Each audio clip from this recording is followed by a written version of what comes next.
So the work we're doing and that we've talked about in our press release is actually a follow-on from some previous work. So we've previously looked at enforcement by local authorities because our concern is that local authorities say they need more powers, and in some cases they may be right, and then they say that landlords are no good in their area, but if they have the powers, they need to use them. And we found in our previous work that quite a lot of local authorities weren't using their powers, and so it has proved again. So we followed up that previous piece of work, and we've again found that a huge number of local authorities are simply not prosecuting landlords. Now, many of them have said before, and no doubt say again, that that's because they do informal enforcement action first, but I still can't believe that all of their informal action is so effective that in a substantial number of parts of the country, not a single landlord is worthy of prosecution. I'm quite sure that they are.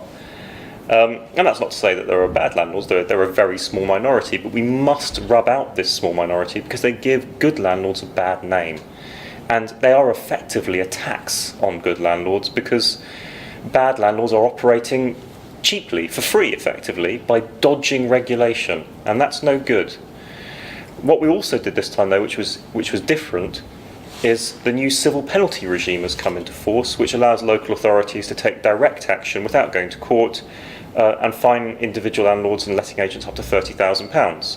So we looked at how many local authorities had used those civil penalty powers, but what we also looked at is how much of the money they'd actually collected.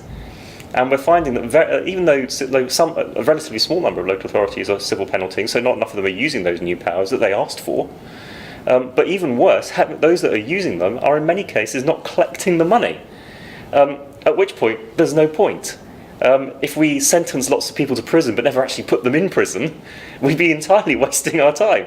And fining people with civil penalties and then not collecting the money, you might as well not do it at all. And of course that also means that local authorities who are saying they haven't got any money, and which again is to some extent true, one of the reasons the civil penalty powers were created was to allow local authorities to retain the money from their civil penalties. But if they don't collect the money, then they haven't got the money, and you're back to square one again. So the whole point of this research was to follow this up and to look again and see whether local authorities had improved after it was done before.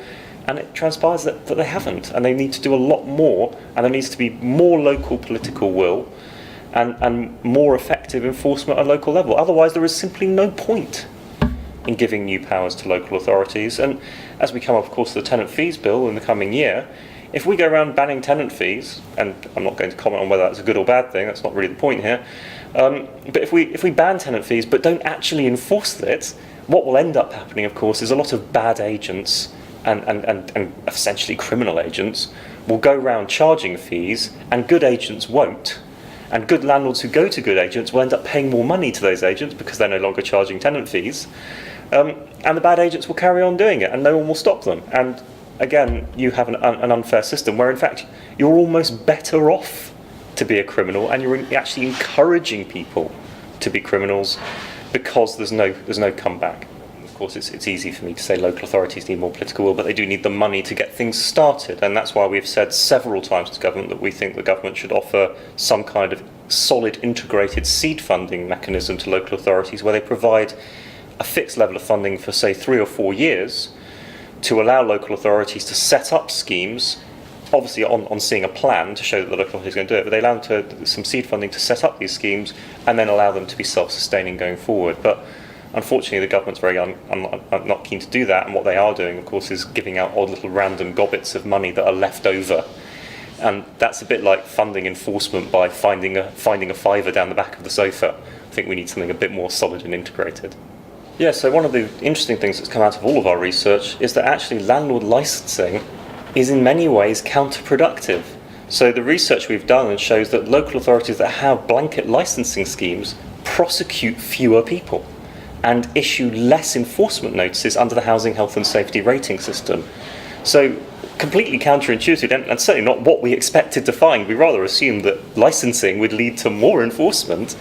In practice, it appears in many cases licensing leads to less enforcement.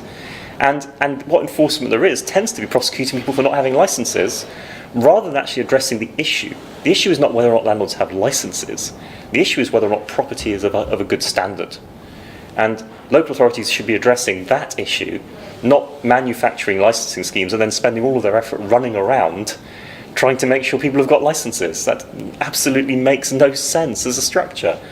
So we don't think that local authorities should adopt blanket licensing schemes, that we think they should adopt targeted licensing schemes. But what we object to even more is local authorities who adopt licensing schemes but then don't actually address the real issues which they highlighted in order to get the scheme in the first place.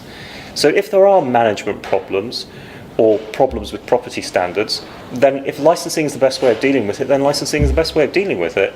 But you must then use the licensing to actually deal with the problem, and not use licensing to deal with licensing and then just prosecute people for not having a license. That's manufacturing offences and manufacturing situations, and that's not helpful to anybody.